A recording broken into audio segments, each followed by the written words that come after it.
Boa noite, meus queridos amigos, irmãos da UPA e PNA Manaus.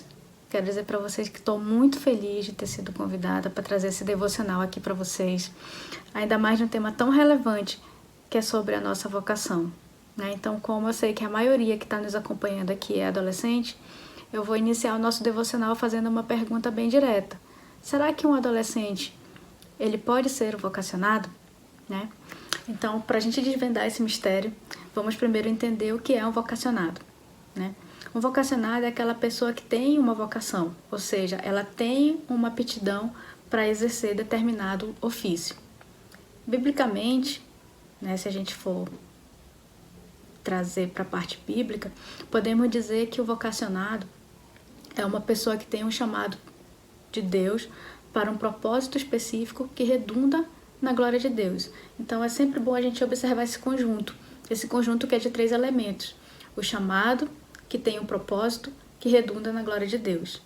Porque assim, você pode ter muitos dons, muitos talentos, você pode utilizá-los das mais variadas formas possíveis, porém nem tudo que a gente faz com os nossos dons e talentos redundam na glória de Deus, né?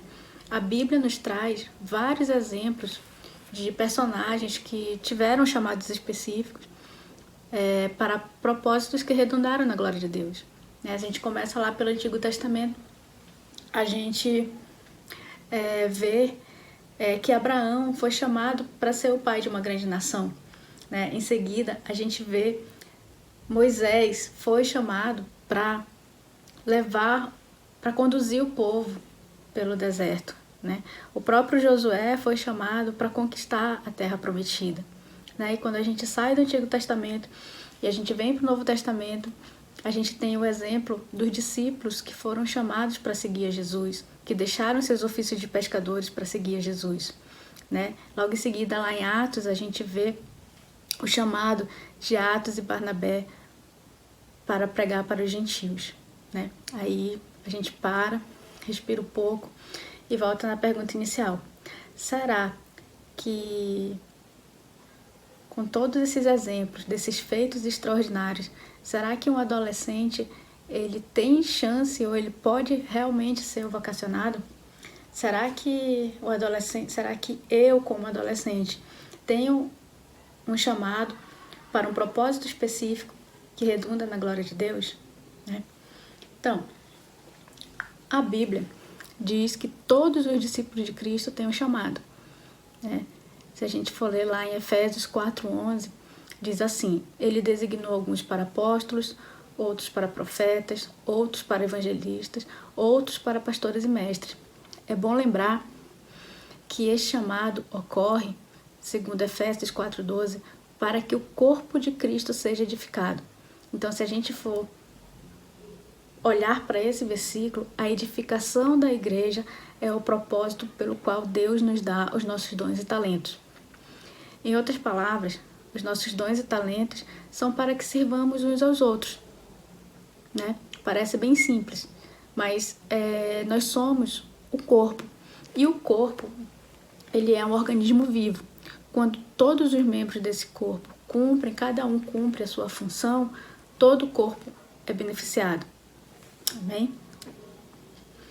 Então, sabendo que a gente tem um chamado, que todos nós que somos cristãos temos um chamado, como que podemos saber qual é? E qual é o segundo passo agora? Como é que nós podemos saber qual é o nosso chamado, né? Então, na verdade, nós começamos a ter consciência do nosso chamado à medida que temos intimidade com Deus, né? Porque a intimidade com Deus, ela transforma a nossa vida, né? Então, quando temos intimidade com Deus, primeiro, a gente prioriza as coisas de Deus, né? Você estuda a Bíblia, você ora constantemente, você faz o seu devocional diário. Tudo que você faz, todas as decisões que você toma, você coloca a vontade de Deus em primeiro lugar. Os nossos pensamentos mudam, né? Nós começamos a pensar em tudo que é verdadeiro, tudo que é respeitável, tudo que é justo, tudo que é puro, tudo que é amável, tudo que é de boa fama, como diz lá em Filipenses 4:8, né? Quando nós temos intimidade com Deus, 2, a gente tem vontade de servir, de estar ajudando ao próximo, Nós estamos sempre atentos àquilo que a gente pode ser útil.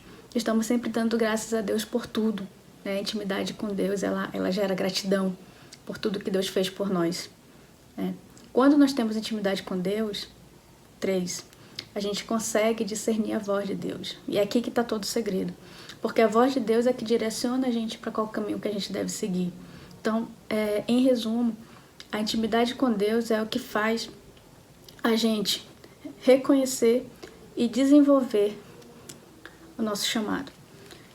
Então, geralmente, o vocacionado que tem intimidade com Deus, ele tem paz com Deus. O mundo pode estar desabando ao redor dele, mas ele sabe para aquilo que ele foi chamado. Ele sabe para que Deus quer que ele esteja aqui na Terra, né? Porque essa intimidade cada vez maior faz com que a nossa vida ela seja transformada. Então, aquele que mentia já não mente mais, aquele que furtava já não furta mais. Os nossos valores mudam, nós nos tornamos pessoas mais pacientes, mais amigas, mais benevolentes, né? O fruto do Espírito, ele aflora na nossa vida, né?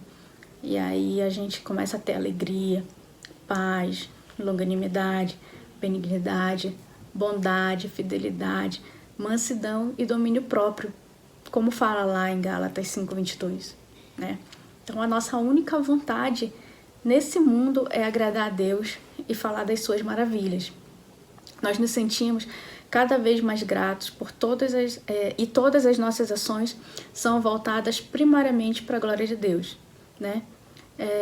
A gente sabe também que muitos cristãos recebem chamados mais específicos, que é falar desse amor que ele sente para povos não alcançados, assim como os povos indígenas, os sertanejos, as comunidades ribeirinhas e os povos da janela e os países da janela 1040. Inclusive, a maioria desses países da janela 1040, eles têm as suas portas fechadas para o Evangelho. E uma forma dos cristãos pregarem o Evangelho nesses países é através da sua própria profissão. Então, eles utilizam da sua profissão para pregar o Evangelho. Então, esses irmãos, eles são chamados de bivocacionados, né? Por que eu estou falando isso? Porque a gente precisa lembrar que esses membros que estão distantes, geograficamente, também fazem parte do corpo de Cristo. Eles devem ser amparados e edificados da mesma forma que o irmão que senta com a gente no banco do culto de domingo, né? Eles precisam de apoio em oração, eles precisam de apoio financeiro, eles precisam de apoio logístico. Às vezes, ele também só quer saber que você está orando por ele, né? Que a igreja é chamada para edificar o corpo de Cristo e proclamar o Evangelho. Então, o irmão que está lá proclamando o Evangelho, ele está cumprindo um papel que é nosso também, né? E todos nós fazemos parte desse corpo. Todos nós fazemos parte desse corpo.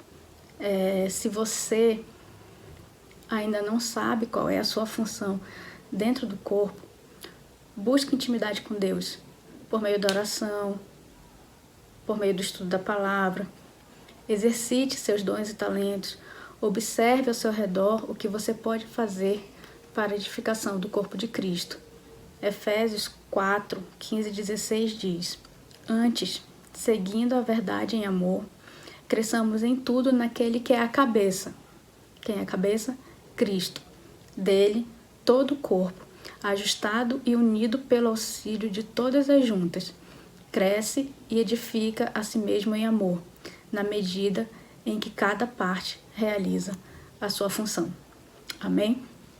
Então, se você se interessou pelo tema desse devocional e quer entender mais sobre vocação, eu vou deixar para vocês o link desse livro que eu utilizei como base para esse devocional que a gente acabou de ouvir agora, tá bom? Espero que vocês tenham sido edificados e que Deus nos abençoe e nos guarde sempre. Amém.